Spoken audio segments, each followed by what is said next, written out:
Hi there, I'm William Cross, and today I'd like to talk to you about Blizzcon. As always, we got a ton of reviews and new content for their games. However, a lot of people were disappointed with Diablo 3's announcements, and I want to talk about why. So going down the list, we have StarCraft and World of Warcraft, both of which weren't as flashy as the rest of the lineup. For a while, they posted a development roadmap on their site, detailing a couple of changes to classes, raids, future patches, and other content. And we also have StarCraft, which had a detailed plan for changes to the multiplayer content. Now, this might not sound like a lot, but remember, both of these games have recently seen a lot of success. StarCraft 2 is almost transitioning into a free-to-play title with a lot of content available without even having the game. And Warcraft recently launched Legion, and a lot of people are still digging it. Also, StarCraft is having a tournament at BlizzCon hosted by Total Biscuit, and that definitely makes up for the lack of announcements. So these games are doing great. Hearthstone is getting a new expansion with lots of interesting new cards, like the Tri-class cards that are dedicated only to 3 specific classes. The new legendaries are showing a shift towards more of a mid-range and control style approach to deck building, and that, in my honest opinion, is quite healthy for the game. Heroes of the Storm introduced 2 new heroes that offer a lot of interesting playstyles, as well as give us a glimpse into more future content like a redesigned map, more account progression, and a clan system. Finally, we have Overwatch. After a long and quite arduous ARG, Sombra was revealed as the new hero.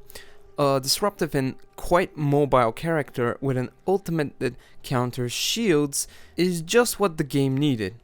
Not to mention the new game modes, plus the 2 new maps that will be coming quite soon. All of these announcements make their respective games fresh and retain the player's interest.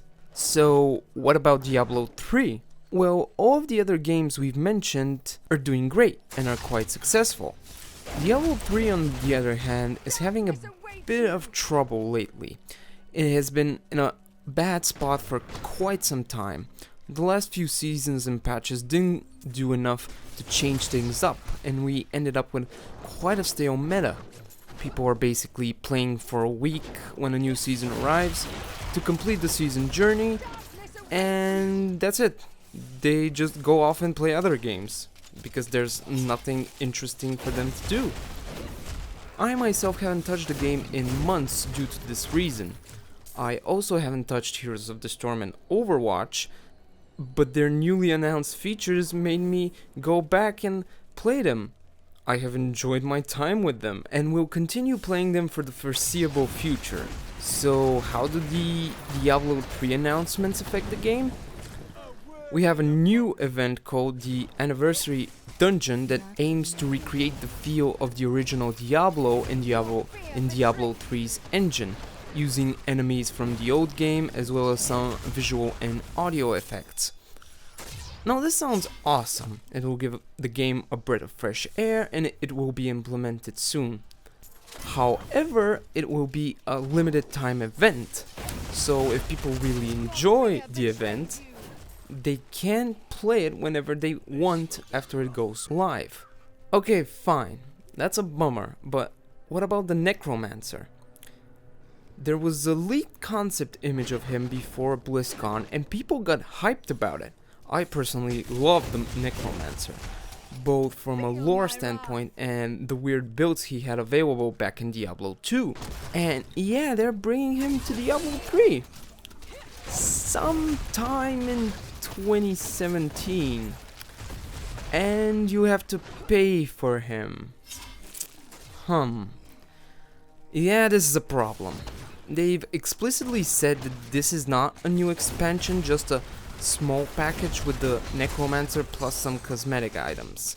They still haven't said how much it's gonna cost. To me, this is not great. A new class was gonna reshape the meta and give people a chance to experiment with new builds. We have to wait until next year for that. We also have to pay for that class. The updates for their other games are free and offer a ton of content. Now look, I have no problems paying for extra content, especially if I think it's gonna offer me a lot of enjoyment. I think Reaper of Souls was the best thing that could happen to Diablo 3, and I was more than happy to pay money for it.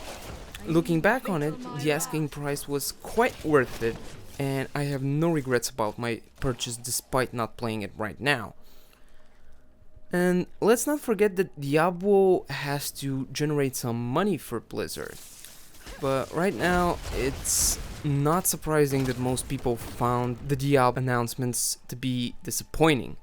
Hell, I don't even play the game anymore and I was disappointed. Look, I love Blizzard. I have grown up playing their games. From an early age, I have spent my time with StarCraft and Diablo 2, making weird builds and trying to improve as best I can. Then I transitioned to Warcraft mods, and those ended up being one of the best game experiences I've had, eventually being the inspirations for other games that I've enjoyed recently. After that, World of Warcraft came around, and I spent most of my waking moments in its world, meeting new people and getting immersed in this huge living world that Blizzard have spent years crafting. When StarCraft 2 was announced a while back, I wasn't too excited, but I ended up buying it and enjoying the campaign. It also had a huge impact on the esports scene, and is probably responsible for all the great competitive tournaments we have for so many games. After a while, they announced Hearthstone, Heroes of the Storm, and Overwatch. Games I like a lot, and despite not having much time to play them recently, I still respect the passion and effort that went into making them. So yeah, Blizzard are important to me, and while I do try to focus on the positive and think that this Blizzcon was amazing, I still feel that the Diablo fans and the franchise itself deserves better. We need to shine a light on the problematic elements so that they get resolved sooner rather than later. I hope that Blizzard will address the concerns many people have and we end up with a better game. They are now in a position of overwhelming success due to the fact that throughout the years they've listened. They listened to their players and they improved their games. They are artists that care for their creations, keeping them alive for long after they're released. We've come to expect better. That's why we demand more. Not out of some misguided sense of privilege, but out of love. Thank you so much for watching. This meant a lot to me, and I know means a lot to other people as well. If you would be so kind as to click the like or dislike button and share your thoughts in the comments, I would really appreciate it. See you next time.